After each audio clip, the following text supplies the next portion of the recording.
Hello and welcome to Women Deliver Live, coming to you from the Bella Center in Copenhagen. I'm Andrea Sankey. More than 5,000 people are gathered here to discuss how to improve the situation for women and girls across the world.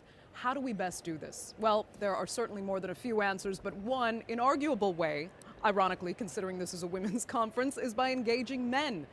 In the studio, I have with me Dr. Gary Barker, the founding head of the gender justice organization Promundo, author and scientist Dr. Shireen Al-Feki, and gender activist and Women Deliver Young leader Jude Njekim. Thanks so much for joining us. Gary, I'm going to start with you immediately to my right. Why is it relevant to discuss men at a women's conference? Well, if we listen to women just about anywhere in the world, they'll say, we know that we need to be empowered and we need equality. You need to talk to our husbands, our partners, men who are not creating the space for us to live equal lives. Maybe one of the key issues is to talk about the tremendous advances women have made in the workplace, in the paid workplace in the last 30 years. Women are now nearly half of the paid workforce, and yet they're still doing 2 to 10 times the amount of daily unpaid care work. If we don't get men to do half of that, women aren't going to have the lives they need. Shireen, we do need to include men in a women's movement. In every aspect of our lives, quite frankly. But it is absolutely critical, because you do reach a certain level beyond which you cannot go in all of our efforts to achieve gender equality. This is particularly true in the Arab region where I'm working. We have spent decades and millions, if not billions of dollars on efforts to engage women politically, economically, socially, and in other aspects of their lives. But we are finding that we need to bring men along board, because if men aren't with us and aren't part of this movement, then everyone suffers, not just women, but also men. Okay. Jude, you're also a man that's taken on a leadership role on women's issues. Yes. Why did you feel it was necessary? If you look at the world, around the world, the power is held by men. In parliaments, in politics, everywhere, it's by men. So if we need to empower women, if we need to invest in women, we must bring men on board. Because if you look at, even in governments, when women are part of government, they rarely do hold serious posts of responsibilities.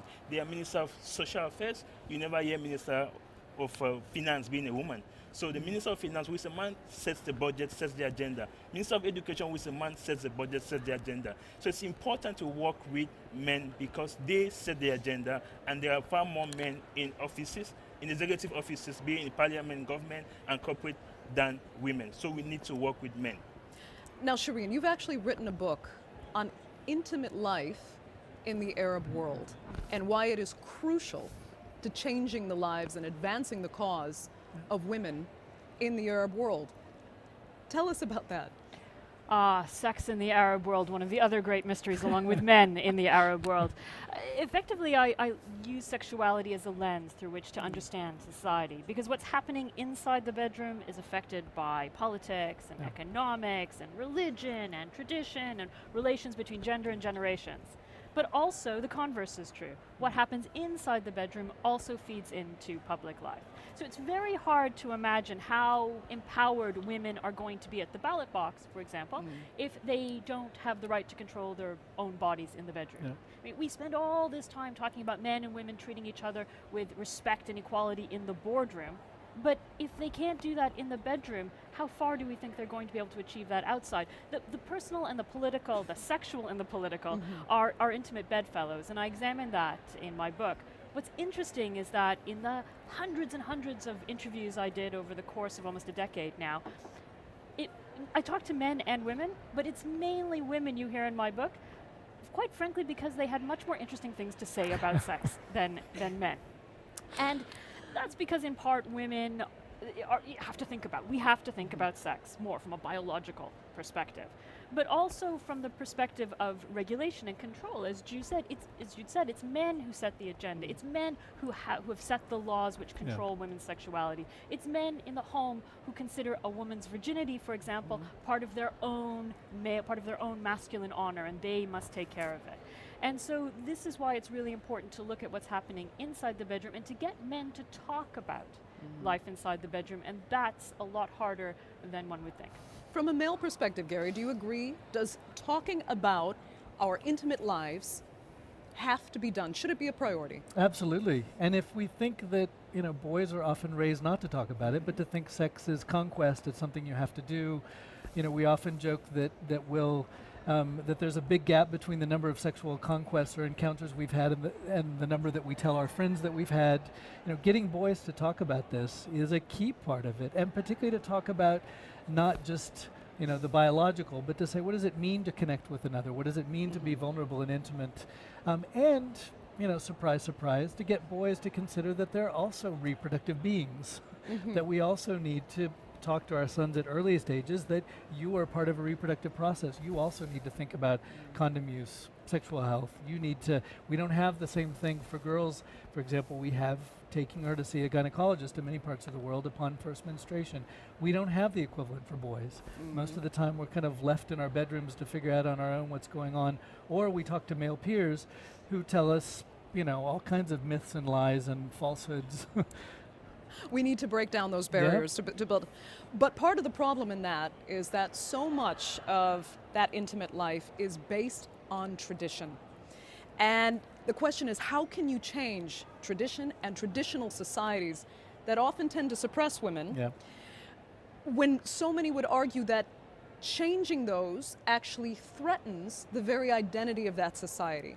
Jude, it's a grave problem in Africa where so much identity is built on tradition and culture.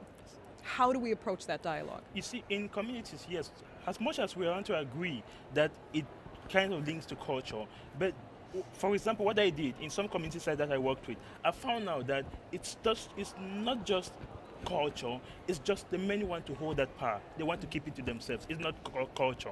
So in most communities, the culture it's open, but men want to stick to it and say, oh, it's culture, because they want to be the ones holding power. So advocacy is one of those things that we have to start from. Let's see how to get young men, women and men in those communities to talk about these issues and approach their fathers and mothers and say, this is what we think. We know you want power, but it doesn't change you from when you give a woman that power. It doesn't change you. It doesn't actually reduce you to anything less. It makes you a man. So that's how we do. We work with communities to work with young women and girls. Tell them, yes, we understand your culture. You think it's culture, but actually it's not culture, because men want to keep that power. And then we start advocating from that point of view, and then things change. So it's a gradual process. It starts at a very minute level, but gradually they pick up. I've quoted Graça Machel today, and I'll do it again. She said, tradition and culture is man-made, and therefore man can and should change tradition. But the problem is, in patriarchal societies, as Jude was saying, men don't want to change. And why would they want to change if they feel they're going to lose their advantage? Okay, but do we know that, actually? I mean, Gary and I are engaged in the International Men and Gender Equality Survey, and Gary can speak more to this, but this idea that all men want all power at all costs is something that really needs to be interrogated, because we know anecdotally, at least from the Arab region, I have met many younger men who feel that, quite frankly, yes, I have power, and I have privilege, but you know what? This power and this privilege is also a tremendous pressure upon me, and it's not necessarily one that I want, but it's one that is thrust upon me. And Gary can say more about what the survey, which has looked at tens of thousands of men and women around the world, actually says about men and power. Yeah. One of the key issues is, young men are sort of all dressed up and no place to go. If your main role as a man is to be the provider and you can't live up to that, and you see other men as in the way, a lot of men that we see as having power over women view themselves as not having much power. And that sense of powerlessness, if we don't think about it, address it, understand it, is often one of the drivers of men's use of violence against a female partner at the household level. It keeps young men from getting married when they want to, forming the households they want to. It is often a driver of their participation in some kinds of armed violence outside the home. And men can themselves talk about, how they've experienced violence at the hands of other men. That's not to make men into the victims here. That's to say, if we want to understand where they are and how to bring them into the gender equality equation, we have to understand that they're not usually sitting there thinking, I'm sitting on a pot of power here. They've often got their own vulnerabilities that need to be addressed, including health, Absolutely. We're talking about dramatic change, though. So where are the leaders, the role models that can help forge the path for these men to engage with women to build more equal gender society? I mean, we start our research and our work at any community level asking about for the men who already believe in gender equality, and they always exist. We've just been doing training in Afghanistan and setting up the study that Shireen mentioned. 40 young men who could all give us examples of when they had spoken up to elders in their community at no small risk to themselves, who already think that the kind of horrendous things of child marriage and honor killings are causing harm. They're there. We just often don't go knock on their doors and try to find them. And you need to keep in mind also that the men who want to step out, it's not just other men or peer pressure that's keeping them in line. It's very often women who are also, women who have very patriarchal attitudes themselves. Often the mothers, where do these men get these ideas? In my part of the world, for instance, you see the mother with her sons and her daughters, and their upbringing is completely different. The sons are allowed to go out, they can roam the internet, they can go out as they choose. The daughters have to stay at home, they have to do the chores, they have to serve their brothers. Yeah.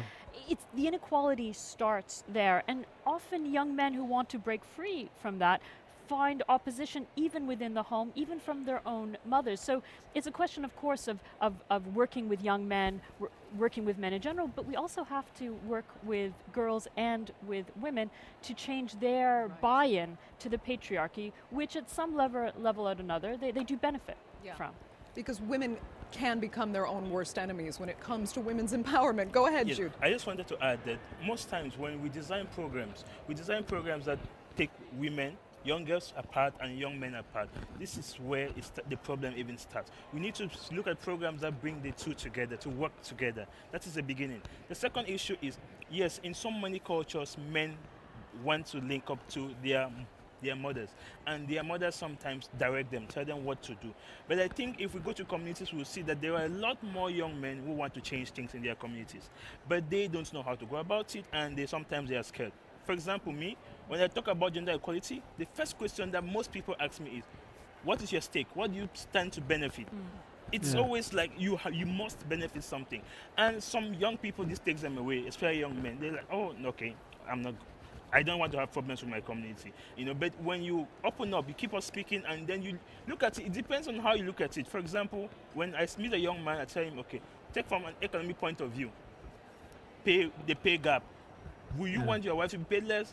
No, it's not correct. I said, okay, that's the point we're talking from. Yeah. That's where we want equality. So there are many young people out there who want to do things. We just need to find them and engage them. Okay, I'd like to bring in a question from one of our virtual conference delegates on this topic.